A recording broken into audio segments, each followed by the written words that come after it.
नमस्कार दोस्तों, मैं अभिषेक आपका अपने online platform target with pH परिवार में स्वागत करता हूं। कैसे हैं आप लोग? उम्मीद करता हूं अच्छे होंगे। हम आज लोग देखेंगे, जैसे कि आप लोग देख रहे हैं कंप्लीट मैथमेटिक्स। कंप्लीट मैथमेटिक्स का बेटा मतलब ये है कि हमारा जो यूपीएसआई का सिलेबस है, जो कि वैकेंसी अभी आने वाली है, और पेट जो कि आप लोगों के लिए कंपलसरी है, मतलब किसी भी यूपी के एग्जाम का अगर आपको एग्जाम देना है तो पेट का क्वालिफाई करना बहुत ही मतलब इम्पॉर्टेंट है आप लोगों के लिए।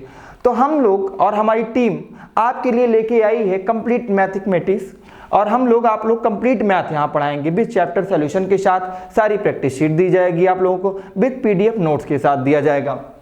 और यूपीएसआई पहले हम लोग टारगेट करेंगे यूपीएसआई प्लस पेट को, और इसमें हम लोग ये देखेंगे कि यूपीएसआई में हमको पढ़ना क्या क्या है, किस प्रकार से पढ़ना है। देखो, पढ़ने के कई तरीके होते हैं। मैथ्स जो है बेटा बहुत बड़ा सिलेबस है, सारी चीज़ें। जैसे इसमें हम लोगों में एडवांस मैथ नहीं आ रही है, यूपीएसआई में एडवांस नहीं आएगी, तो हम लोगों को देखना है कि एडवांस नहीं पढ़ना है।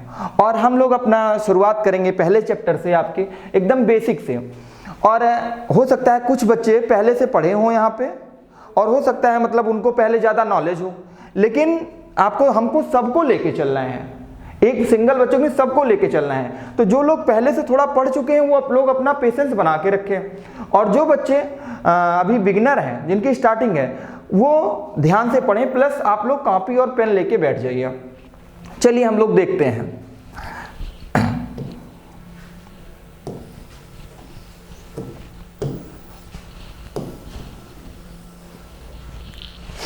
ठीक है बेटा, तो पहला जो हमारा चैप्टर आता है मैथ का, जो एक बेसिक पॉइंट होता है बेटा, उसको आप देखिए होता क्या है, नंबर सिस्टम। नंबर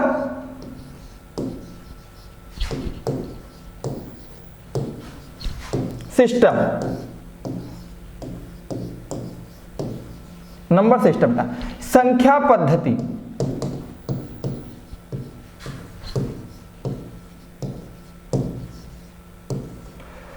और जो लोग वीडियो को देख रहे हैं पहले तो लाइक कर दें, और चैनल को सब्सक्राइब ना किए हो तो चैनल को सब्सक्राइब कर लें, प्लस शेयर कर दें। ये वीडियो आपके लिए बहुत ही महत्वपूर्ण होने वाली है। संख्या पद्धति में हम लोग सबसे पहले पढ़ेंगे संख्या पद्धति, और संख्या पद्धति में हमें पहले मैथ के बारे में जानना है, संख्याओं का ज्ञान होना है। अगर हमें संख्या पद्धति के बारे में संख्याओं का ज्ञान नहीं है कि ये संख्या कौन सी होती है, वो संख्या कौन सी होती है, तो हम क्वेश्चन को सॉल्व करने के लिए हमें जो है आसानी नहीं होगी। तो हम लोग देखते हैं, नंबर सिस्टम स्टार्ट करते हैं। नंबर सिस्टम, ठीक है।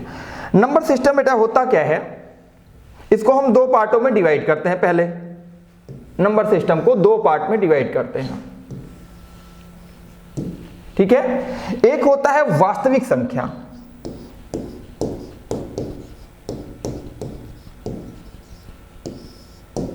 एक होता है वास्तविक संख्या, और दूसरा होता है काल्पनिक संख्या। दूसरी होती है काल्पनिक संख्या, ठीक है। इंग्लिश में हम इसे बोलते हैं रियल नंबर, और इसको बोलते हैं इमेजिनरी नंबर।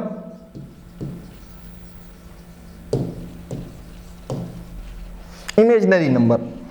अब ये वास्तविक संख्या जो हमने लिखा है रियल नंबर, ये होती क्या है इसके बारे में जानना है, और काल्पनिक संख्या, दोनों संख्याओं को बारी बारी जानना है। तो देखिए, जो ये हमारा रियल नंबर है, एक प्रकार से आप इसको सिंपल लैंग्वेज में कर सकते हैं कि रेखा लाइन पर लिखी जाने वाली संख्याएं सारी की सारी क्या होती हैं, वास्तविक संख्याएं होती हैं। अच्छा, रेखा लाइन, अब ये शब्द आ गया दोस्तों कि रेखा लाइन क्या है। रेखा लाइन एक दूसरी इसकी डिफिनेशन है कि जिन नंबर को, जिन संख्याओं को हम गिनती के रूप में लिख सकते हैं, जिन संख्याओं को हम गिनती के रूप में लिख सकते हैं, उन्हें हम क्या कहते हैं, वास्तविक संख्या कहते हैं। गिनती के रूप में आप किसे लिख सकते हैं, 0, 1, 2, 3, 4, 5, कुछ भी लिख सकते हैं। अच्छा, रेखा लाइन क्या होती है, ये है रेखा लाइन। थोड़ा हम इरेज कर दे रहे हैं, ठीक है। रेखा लाइन, इसको तो आप लोग जानते होंगे, रेखा लाइन। यहां होता है मेरा एक 0, ठीक है। इधर की तरफ हम बढ़ते हैं तो होता है -1, -2, -3, और इधर जहां तक हम आगे बढ़ते जाएंगे डॉट डॉट इनफाइनाइट तक, मतलब संख्याओं का कोई अंत नहीं है, जहां तक हम बढ़ते जाएंगे जितनी भी संख्याएं लिखते जाएंगे वो सारी की सारी क्या होंगी, रियल नंबर होंगी। और राइट हैंड पे +1, +2, +3, +4 और +5 डॉट डॉट डॉट इनफाइनाइट तक, मतलब हम जहां तक चलते चलते चले जाएंगे वहां पर तक क्या है, हमारी वास्तविक संख्याएं हैं। आप लोगों को पता हो गया वास्तविक संख्या और काल्पनिक संख्या के बारे में हम बताएंगे। चलिए, वास्तविक संख्या का एक नॉर्मली सी मेथड जानिए आप, कैसे पहचानना है कि -इनफाइनाइट से लेकर +इनफाइनाइट तक जितनी भी संख्याओं को हम लिख सकते हैं उन्हें हम वास्तविक संख्याएं कहते हैं, उन्हें हम वास्तविक संख्याएं कहते हैं, ठीक है। अब आता है बेटा काल्पनिक संख्याएं क्या हैं।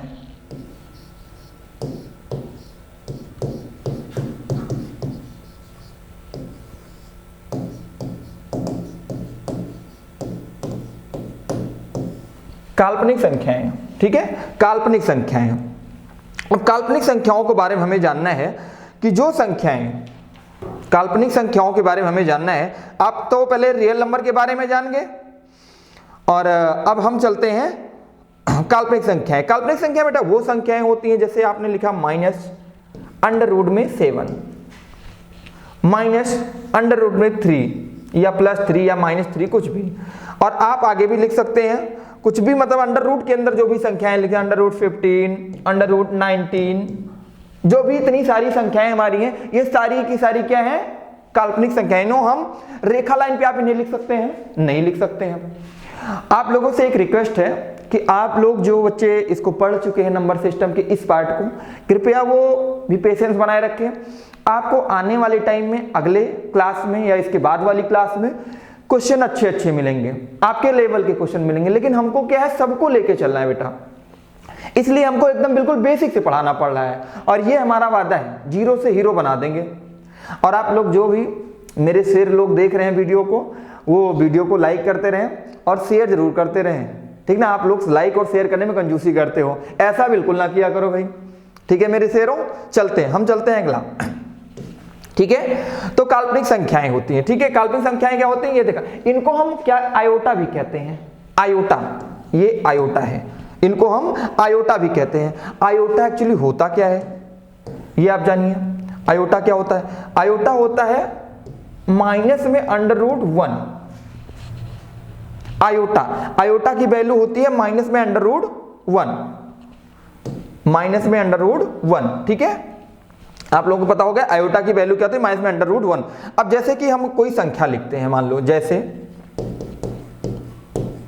आपने लिखा √13, ठीक है, √13 आपने लिखा, गुणे में माइनस में लिख दिया 1, तो अब हम क्या लिखेंगे इसको, √13i, आई का मतलब आयोटा, क्योंकि आयोटा की वैल्यू क्या थी आपने देखा यहाँ पे -1 है, तब आयोटा की वैल्यू -1 है, तो हम यहाँ पे अगर आयोटा की वैल्यू रखते हैं तो √13i हो जाएगा। इतना आप लोग समझ लिए, ठीक है। एक एग्जांपल लेके हम आप लोगों को और समझाते हैं।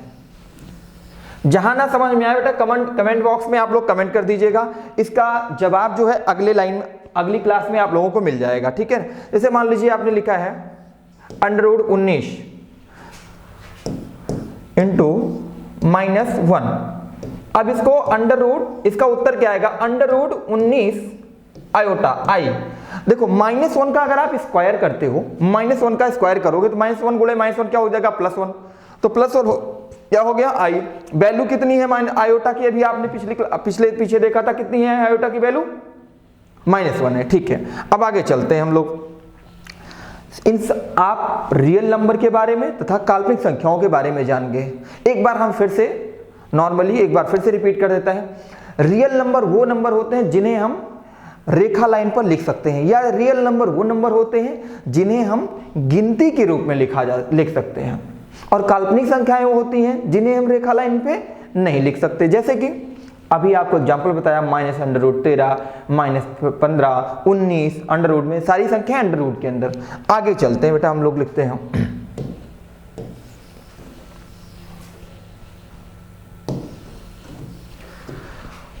आप लोग पढ़ते रहिए और नोट करते रहिए, सारे के सारे क्वेश्चन इसी में से मिलेंगे और इसी पर से बनेंगे, आप लोग ये ध्यान रखिए। इसलिए आप लोग पढ़ते रहिए, अपनी कॉपी बनाए रखिए।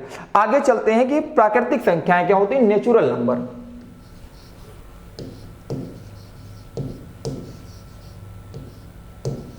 प्राकृतिक संख्याएं,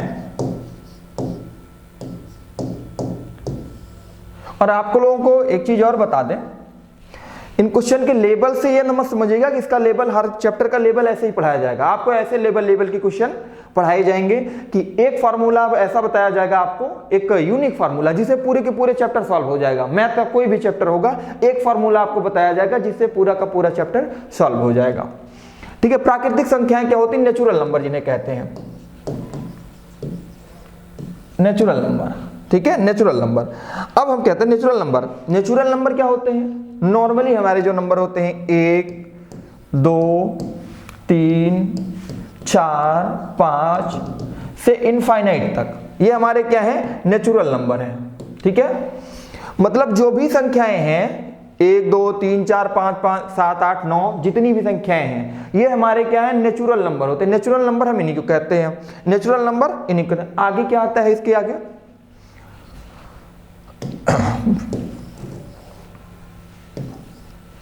अब आता है बेटा सम संख्याएं। सम संख्याएं क्या होती हैं, पहला तो जानिए सम संख्याएं।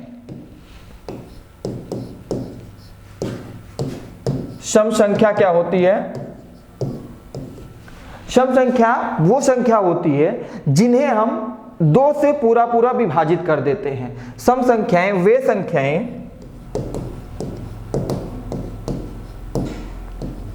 संख्याएं जो 2 से विभाजित हो जाएं, जो 2 से विभाजित हो, वो संख्याएं जो 2 से विभाजित हो, जैसे कि 2, 4, 6, 8 से इनफाइनाइट तक। ठीक है ना। सबसे छोटी सम संख्या क्या है, एक क्वेश्चन आप लोगों के लिए, जल्दी से इसका आंसर बताइए। सबसे छोटी सम संख्या, सबसे छोटी सम संख्या, ये लोग आपके लिए क्वेश्चन है, और जल्दी से आप लोग तब तक उत्तर बताइए। इसके बाद हम बताते हैं आपको विषम संख्या क्या होती है। ये आप लोगों ने नोट कर लिया होगा, ठीक है। अब होती है विषम संख्या, ऑड नंबर। ऑड नंबर क्या होता है, ऑड नंबर ऐसी संख्याएं जो 2 से विभाजित नहीं होती हैं, ऐसी संख्याएं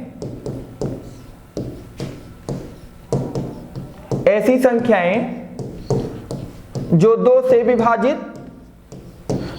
विभाजित नहीं होती हैं। अरे मेरे शेरों, उत्तर आ गया आप लोगों का। आप लोग, कुछ लोग उत्तर छोटे व पिछले वाले क्वेश्चन का गलत दे रहे हैं।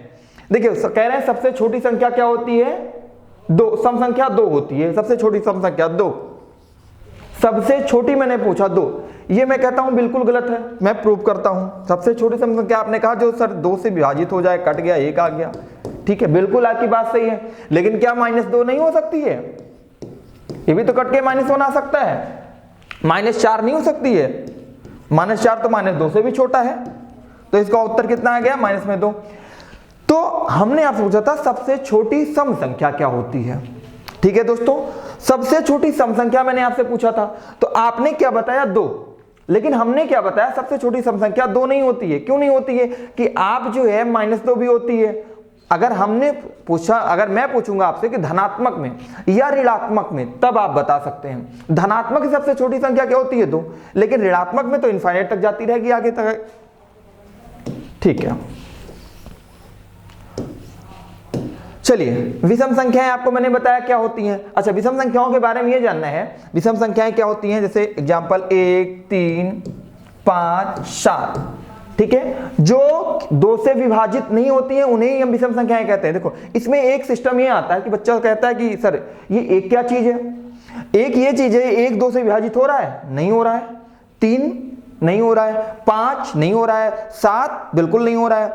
तो इसमें क्वेश्चन ये बन सकता है आपसे कि सबसे छोटी विषम संख्या क्या है। इसमें ये क्वेश्चन बनता है और कई बार बना भी है, सबसे छोटी। बच्चे क्या करते हैं, सबसे छोटी 1 को छोड़े, 2 को छोड़े, 3 को ध्यान दे दिए तुरंत, और जब वो 3 को दे दिए तो 2 से काटे, बिल्कुल नहीं कटा, कहा सर 3 है सबसे छोटी संख्या। सबसे पहला ऑप्शन यही होता है, लेकिन बेटा इसको ध्यान नहीं देना है। सबसे छोटी विषम संख्या क्या होती है, 1 होती है। 3 पे नहीं जाना है, सबसे पहले ध्यान देना है, नहीं पहला ऑप्शन ही 3 होता है, और आप लोग गलती करके चले जाते हैं। चलिए अगला चलते हैं, ठीक है। अब हम जानते हैं पूर्ण संख्याएं क्या होती हैं, होल नंबर। पूर्ण संख्याएं, और जो बच्चे देख रहे हैं वो वीडियो को लाइक करते रहें और चैनल को सब्सक्राइब कर लें। सब्सक्राइब ना किए हो तो शेयर कर दें वीडियोज को। आप लोग लाइक करने में और शेयर करने में कंजूसी करते हैं, ठीक है मेरे शेरों। देखो पूर्ण संख्याएं क्या होती हैं, अभी आपने पढ़ा था कि जो प्राकृतिक संख्याएं होती हैं वो क्या होती हैं, 1 2 3 4 से इनफाइनाइट तक।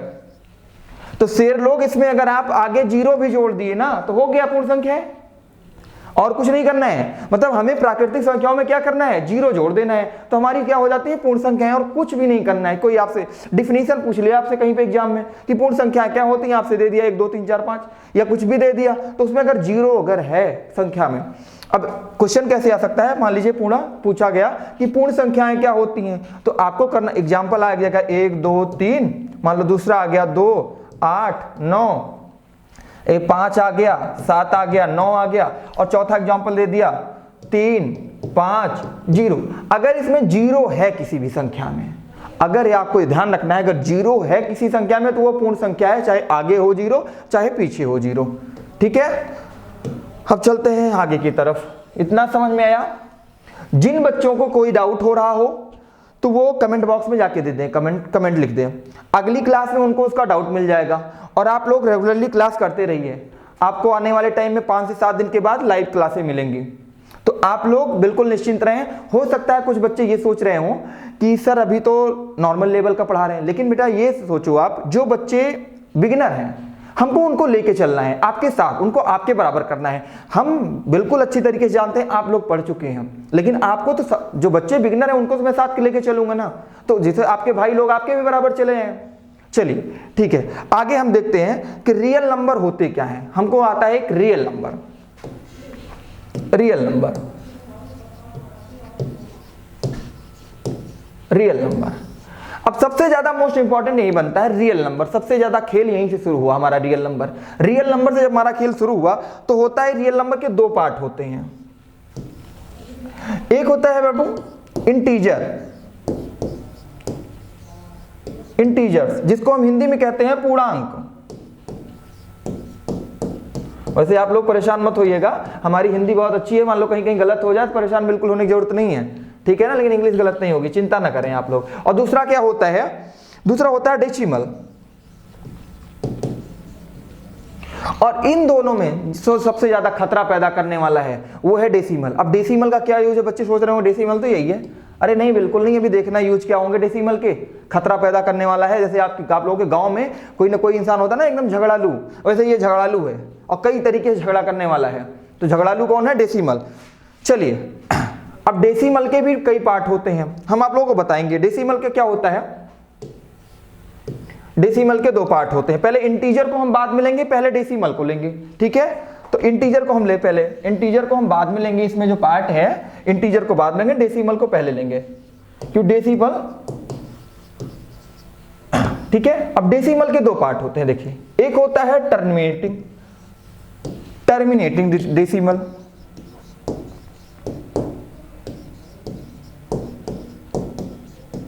तो एक होता है नॉन टर्मिनेटिंग। देखिए इसकी हिंदी क्या होती है, शांत दशमलव, शांत, और इसकी होती है अशांत दशमलव। अशांत दशमलव। देखो देखने से ही लग रहा है शांत दशमलव, अशांत दशमलव। अब ये शांत दशमलव क्या है सर, तो इसके बारे में हम ये जानेंगे बेटा। जैसे आपको कोई संख्या है, मान लो डिवाइड करते हो, भिन्न को डिवाइड करते हो, तो आ गया मान लो 2.86 आ गया, और यहीं पे ये खत्म हो गया, यहीं पे ये खत्म हो गया। लेकिन मान लीजिए कोई संख्या है वो जैसे मान लीजिए आपने एग्जांपल एक और ले लो, जैसे 35/4 लिखा आपने।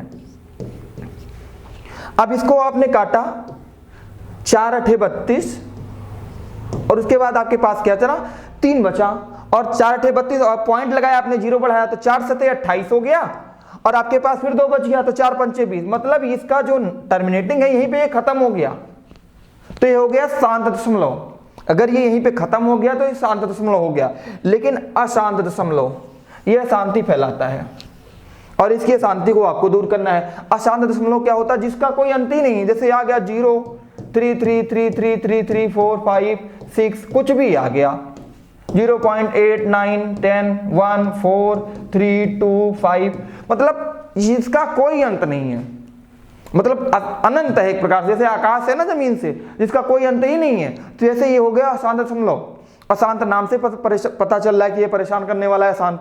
अच्छा, अब देख लेते हैं ये अशांत दशमलव क्या होता है, इसके बारे में अच्छे से। तो जो ये अशांत दशमलव होता है, इसके साथ होते हैं 2 पार्ट होते हैं। अशांत दशमलव के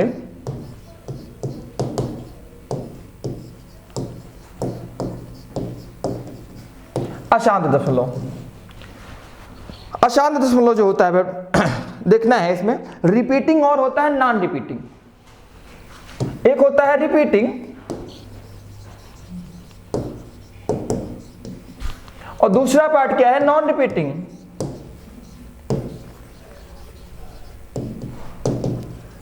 रिपीटिंग और नॉन रिपीटिंग ये आपको देखना है। रिपीटिंग और नॉन रिपीटिंग में क्या होता है, जैसे 0 पॉइंट, मान लो कोई आपने भिन्न को काटा, उसमें आया उत्तर जैसे 0.3333, मतलब इसका कोई अंत नहीं है, रिपीट होता ही जा रहा है। अच्छा, तो इसके ऊपर आप ये भी लिख सकते हैं 0.3 के ऊपर बार, आपने बार लिख दिया। अच्छा, आगे देखा आपने 0.3 के ऊपर बार लिख दिया, इसमें ये भी तो आ सकता है 0.585858, तो इसको बेटा क्या लिख सकते हो आप, 0.58 के ऊपर बार। किसी को कहीं कोई समस्या हो रही है तो बताइए, सही है ना सब कुछ। चलिए आगे चलते हैं।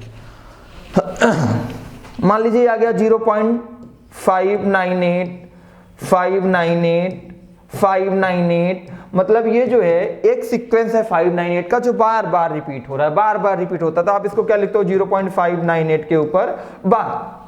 ठीक है, ये समझ गए आप लोग, नोट कर लीजिए, स्क्रीनशॉट ले लीजिए। अब चलते हैं नॉन रिपीटिंग की तरफ। नॉन रिपीटिंग क्या है, ये रिपीट ही नहीं होता है। जैसे आ गया 0.4323996, मतलब इसका कोई सीक्वेंस नहीं है, कुल मिला के आप कोई मतलब सीक्वेंस नहीं, बिना सीक्वेंस चलता है, इसका कोई रास्ते का पता नहीं, कहाँ जाना है कहाँ नहीं जाना है। ठीक है ना, जैसे एक प्रकार समझो कि आदमी पागल हो गया और पागल होकर कहीं भी जा रहा है, तो वैसे ये भी कहीं भी जाता है, 3 8 9 6 2 4, कुछ भी कहीं भी। ठीक है ना, जैसे आप लोग हैं बेटा प्यार में पागल हो गए किसी के, तो कहीं भी चले जाते हैं, हाँ, घर वालों को कहना भी नहीं मानते, कुछ भी करने लगते हैं, तो पागल नहीं हो। लेकिन ध्यान रखना, आप लोगों को पागल नहीं होना है, ठीक है ना, पढ़ना है, नौकरी पाना है। चलिए समझ में आ गया रिपीटिंग और नॉन रिपीटिंग। इसका कोई पैटर्न नहीं है, इसका कोई पैटर्न नहीं है। चलिए, इसका कोई पैटर्न नहीं है। अब बचा था क्या था, इंटीजर। इंटीजर को हमने कहा था ना बाद में डिसाइड करेंगे, देखेंगे इंटीजर्स क्या होते हैं। इंटीजर्स जिनको हम कहते हैं पूर्णांक। ठीक है, अब हम लोग इंटीजर्स को देखेंगे, इंटीजर्स होते क्या हैं। चलिए इंटीजर्स को देखा जाता है जब पूर्ण संख्याओं में, जब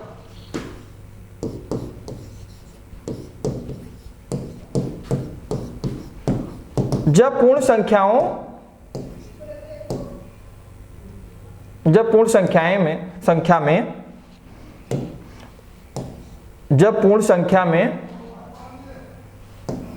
एक सेकंड, जब पूर्ण संख्या में, ठीक है, ऋणात्मक चिन्ह के साथ, किस चिन्ह के साथ, ध्यान रखिएगा, जब पूर्ण संख्या में ऋणात्मक चिन्ह के साथ, ठीक है ना, प्राकृतिक संख्या को शामिल कर लिया जाए, प्राकृतिक संख्या को शामिल कर लिया जाए, ठीक है। अगर हम किसी पूर्ण संख्या में ऋणात्मक चिन्ह के साथ प्राकृतिक संख्या को शामिल कर लेते हैं तो क्या हो जाती हैं, वो इंटीजर्स होते हैं, ध्यान रखना हमेशा। अच्छा, धनात्मक इंटीजर्स को जो होते हैं हमारे पास, पॉजिटिव इंटीजर्स जिन्हें कहते हैं, धनात्मक इंटीजर्स को हम Z प्लस से डिनोट करते हैं, ठीक है, Z प्लस से डिनोट करते हैं। और हम लोग ऋणात्मक जो हैं, ऋणात्मक इंटीजर्स को Z माइनस से डिनोट करते हैं, मतलब लिखते हैं। डिनोट का मतलब होता है बेटा लिखना। अगर जो हमारे पास धनात्मक इंटीजर्स है उनको Z प्लस से, और जो ऋणात्मक है उन्हें Z माइनस से डिनोट करेंगे, लिखेंगे, ठीक है। चलिए आगे चलते हैं। अब हमें देखना है परिमेय संख्याएं क्या होती हैं। इन संख्याओं के बाद एक नंबर आता है कि परिमेय संख्याएं।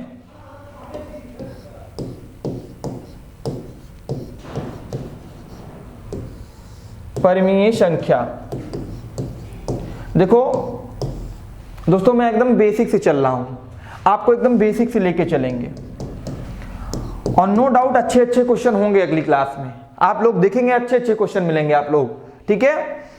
और मेरे शेरों, वीडियो को जल्दी से जल्दी आप लोग शेयर कर दीजिए, ठीक है। चलिए, आप लोग वीडियो को लाइक शेयर करते हैं, हमारा भी मन लगता है पढ़ाने में, टीम का भी मन करता है कि अच्छे से वह काम करने का मन करता है। चलिए, परिमेय संख्याएं। परिमेय संख्याएं वो ऐसी संख्याएं होती हैं जिन्हें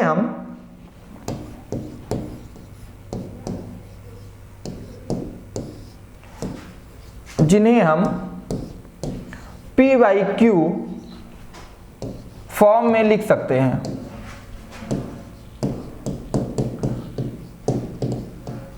फॉर्म में लिख सकते हैं, जिन्हें हम P बाई Q फॉर्म में लिख सकते हैं, ठीक है। थोड़ा सा, हाँ ठीक है, अब सही है, हाँ, जिन्हें हम P बाई Q फॉर्म में लिख सकते हैं। अच्छा, P बाई Q फॉर्म क्या है? अधिकतर बच्चों को पता है P बाई Q फॉर्म क्या है, लेकिन जो बच्चों को नहीं पता इतना जाने, जिन्हें हम भिन्न के रूप में लिख सकते हैं वो हमारी क्या है? परिमेय संख्याएं हैं। जिन्हें हम भिन्न के रूप में केवल लिख लेंगे वो हमारी परिमेय संख्याएं हैं।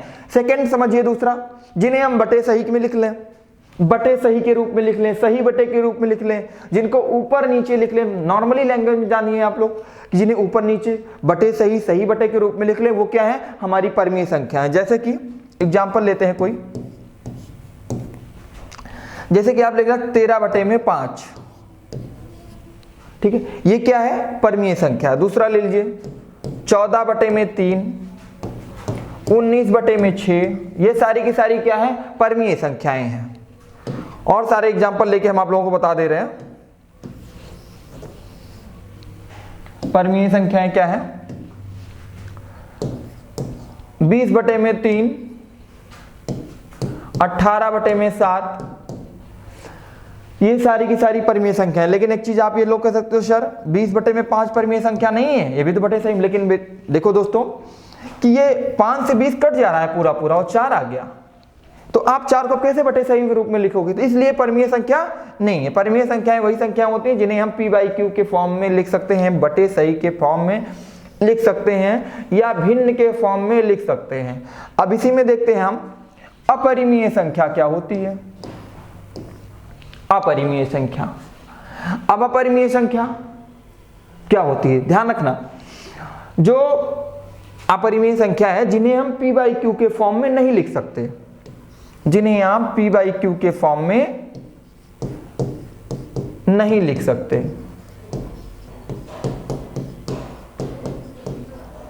ठीक है,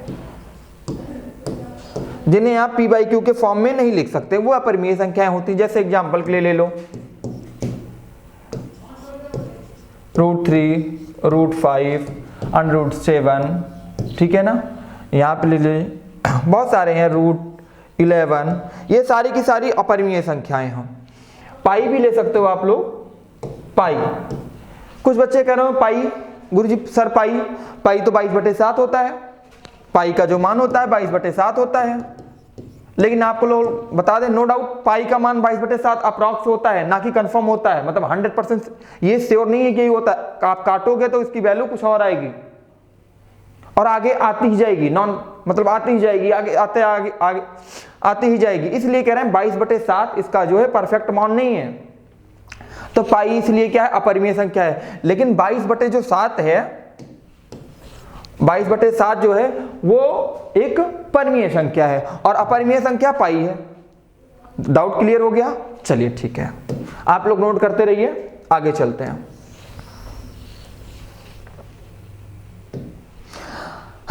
अब हम लोग अभाज्य संख्याएं क्या होती हैं। देखो संख्याओं का सारा ज्ञान आज होगा। इंट्रोडक्शन दिया जा रहा है नंबर सिस्टम का, इंट्रोडक्शन ऑफ नंबर सिस्टम, नंबरों और इंट्रोडक्शन ऑफ नंबर, जो भी आप समझिए। लेकिन आज के बाद क्लास में क्वेश्चन ही क्वेश्चन होंगे। चलिए, प्राइम नंबर क्या होती हैं? प्राइम नंबर जिनको आप कहते हैं अभाज्य संख्याएं, अभाज्य संख्याएं कहते हैं, ठीक है। अभाज्य संख्याएं ऐसी संख्याएं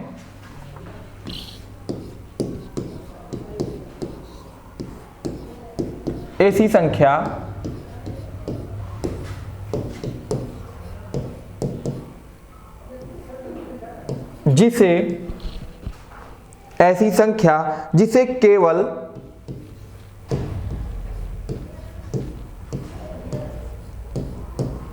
दो डिविजिबल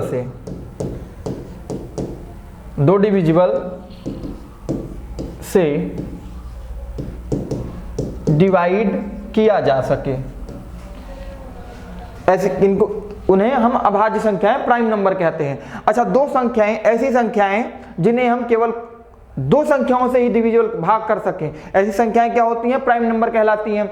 अच्छा, वो संख्याएं होनी कौन सी चाहिए? या तो एक होनी चाहिए,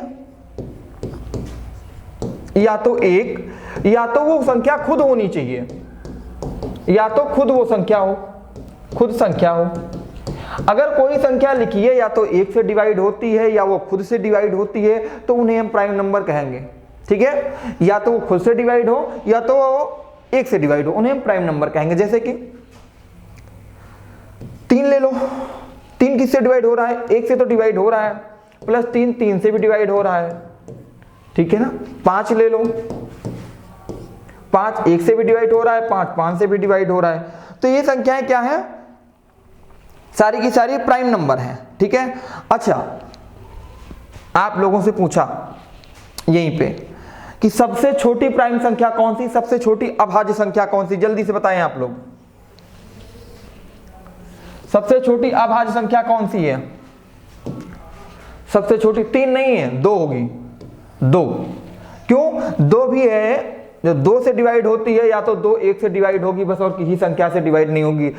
और ये 2 एक अकेली ऐसी सम संख्या है जो केवल अकेली सम संख्या है जो कि अभाज्य है, बाकी सब विषम संख्याएं हैं, ठीक है। तो अगर आपसे क्वेश्चन में आ गया कि सबसे छोटी सम अभाज्य संख्या कौन सी है, क्या बताओगे? 2। या सबसे छोटी सम संख्या कौन सी है, तो कौन सी होगी? 2। उसके बाद 3 5 7 11 13, ये सारी की सारी विषम संख्याएं हैं। समझ में आ रहा है आप लोगों को ना? ठीक है, आगे चलते हैं, आगे चलते हैं। भाज्य और यौगिक संख्याएं क्या होती हैं? भाज्य और यौगिक संख्याएं,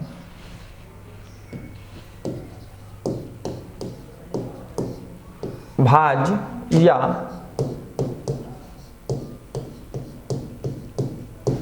यौगिक संख्या, ठीक है। भाज्य या यौगिक संख्या। अब भाज्य या यौगिक संख्या देखते हैं, जिन्हें आप कहते हैं कंपोजिट नंबर। जिन संख्याओं, ध्यान देना ये बहुत ही इंपॉर्टेंट है, ये बहुत ही इंपॉर्टेंट है। जिन संख्याओं के केवल 2, जिन संख्याओं के स्वयं एवं एक के अलावा कोई और भी गुणनखंड होते हैं, जिन संख्याओं के स्वयं एवं एक के अलावा कोई और भी गुणनखंड होते हैं। समझ में आया? मतलब ऐसे कोई संख्या जिनको स्वयं मैं लिख दे रहा हूं, स्वयं एवं एक के अलावा एक के अलावा, ठीक है, स्वयं एवं एक के अलावा कोई और भी गुणनखंड होगा, जैसे कि एग्जांपल ले लो 4 का क्या है, इसके 3 है, 1 भी है, 2 भी है और 4 स्वयं खुद भी है। 6 ले लो, 6 का हो गया, 1 है, 2 है, 3 है और 6 स्वयं खुद है। मतलब 4, 6, 8, 10 ये सारी की क्या है, यौगिक संख्याएं हैं। ठीक है, समझ में आ गया। ऐसी संख्याएं जो स्वयं एवं एक के अलावा जो किसी और भी नंबर से कट जाती हैं, भाज हो जाती हैं, उन्हें हम यौगिक संख्याएं कहते हैं। ठीक है, आगे चलते हैं। आप लोग देखिए, आप लोग तब तक वीडियो को लाइक करते रहे। ठीक है, अब आप जानिए सह अभाज्य संख्याएं क्या होती हैं। को प्राइम नंबर, सह अभाज्य संख्याएं।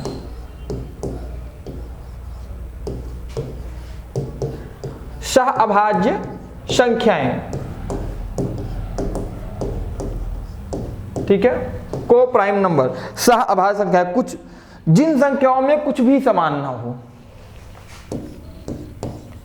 जिन संख्याओं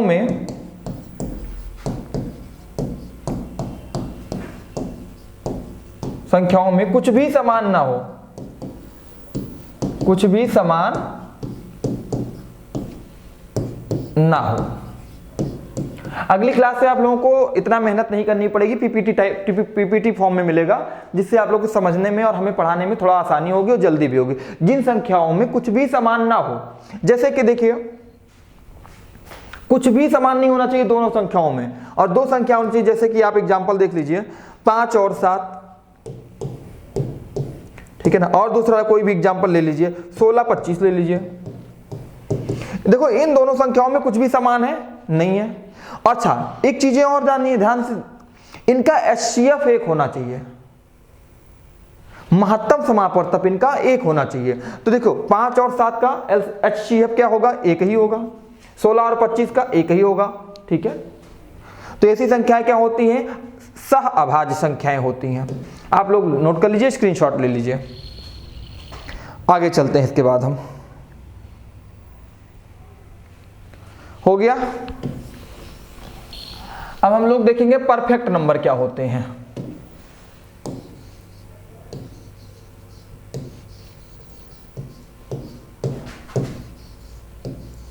परफेक्ट नंबर, परफेक्ट नंबर जानेंगे, जिसको कहते हैं पूर्णकालिक संख्या। पूर्णकालिक संख्या, अच्छा पूर्णकालिक संख्या होती क्या है, ऐसी संख्या, ऐसी संख्या, चलिए हम लिख देते हैं, किसी संख्या के सारे गुणनखंडों का योग, गुणनखंडों का योग खुद उस संख्या के बराबर हो, खुद उस संख्या के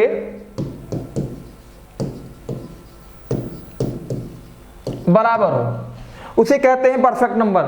ध्यान देना, ये बहुत बार क्वेश्चन पूछा गया है, बहुत बार पूछा गया है। अभी आप लोग समझेंगे कैसे, और इसको निकालना ही बहुत कठिन होता है, इसलिए आप लोगों को हम कुछ चीजें बताएंगे। ऐसी संख्या, ध्यान सुनिएगा, जिसके सारे गुणनखंडों का योग खुद उस संख्या के बराबर हो जाए, लेकिन उसमें एक चीज होनी चाहिए, उस संख्या को छोड़कर। जैसे कि देखो एग्जाम्पल लेते हैं और समझ में आएगा। कोई मान लो 6 है, 6 का गुणनखंड कितना होगा, 1, 2 और 3, और इस संख्या को 6 को स्वयं को नहीं लेना है, जिसके उसके केवल गुणनखंड होंगे। तो गुणनखंड कितने होंगे, 1, 6, 3 और 2, 1, 3 और 2। देखो एक, अगर इसको हम सारे गुणनखंडों का योग करते हैं, 1 + 2 + 3 कितना हो जाएगा, 6। और अगली संख्या कोई और ले लीजिए, मान लीजिए 28 ले लीजिए, 28 है, 28 के भी होंगे, और आपका 1, 2, 4, 7, तो 1, 2, 3, 3, 4, 7, 7, 7, 14, 7, 7, 14, और 7 के आगे क्या होगा, 14, ये भी होगा, 14, 14, 28 हो गए। मतलब इसके 28 को हमने छोड़ा, इसके सारे गुणनखंडों को मैंने जोड़ा, कितना आया, 28 आ गया। मतलब ये क्या है, एक परफेक्ट नंबर, पूर्णकालिक संख्या है। क्वेश्चन ये आता है जो मैं आप लोगों को बता रहा था, सबसे छोटी पूर्णकालिक संख्या क्या है, सबसे छोटी परफेक्ट नंबर क्या है। ये चीज आप ध्यान रखिएगा, 6, नहीं तो आप लोग निकालते रहेंगे। इसके बाद मान लीजिए 28 आया, बड़े बड़े मतलब इसके बाद उसके बाद 496 आता है। एग्जाम में यहां तक भी पूछ लेता है सबसे छोटी परफेक्ट नंबर सबसे छोटा क्या होता है, 6 बताएंगे। अब 3 क्रमांक ऐसे पूछेगा, 3 परफेक्ट नंबर को बताइए आप, एग्जाम में अगर आया तो 6, 28 और 496, इसको आप डिट्टो रट के जाइए, ऐसे के ऐसे रट के जाइए, ठीक है ना। 6, 28 और 496। आगे चलते हैं, आगे हम चलते हैं। क्या मिश्रित संख्याएं क्या होती हैं, हम पढ़ेंगे मिश्रित संख्याएं, ठीक है। मिश्रित संख्याएं पढ़ेंगे। मिश्रित संख्याएं, मिश्रित संख्या क्या होती है, हेडिंग डालो आप लोग, मिश्रित संख्या क्या होती है, ठीक है। मिश्रित संख्या क्या होती है, ठीक है। ऐसी संख्या, मिश्रित का मतलब ये आप लोग देखने से ही लग रहा है ये मिलावटी सी है, मिलावट बना है, मिश्रित है, संख्याएं मिली हुई हैं मिश्रित संख्याओं में। जैसे इसको बोलते हैं, डायरेक्ट लिखो, z बराबर a प्लस आई बी, ठीक है, ये है मिश्रित संख्या। अब इस z बराबर a प्लस आई बी क्या लिख दिया है सर ने, चलिए देखते हैं। z बराबर a प्लस आई बी ये लिखा है दोस्तों कि a जहां पर आपको ध्यान देना है, जहां a और b परिमेय तथा अपरिमेय संख्या है, तथा अपरिमेय संख्या है, ठीक है ना। परिमेय तथा अपरिमेय, परिमेय तथा, एक सेकेंड, परिमेय तथा अपरिमेय संख्या है, ठीक है। परिमेय तथा अपरिमेय संख्या है, ठीक है। जहां a और b परिमेय तथा एक अपरिमेय संख्या है। ध्यान दीजिए आप, क्वेश्चन इसको इरेज करते हैं थोड़ा सा। अब जैसे लिखा है 4 प्लस 5i, जल्दी से आप लोग बताइए क्या है 4 प्लस 5i क्या है, आप लोग बताइए जल्दी से, आप लोग बताइए तुरंत, 4 प्लस आई क्या है,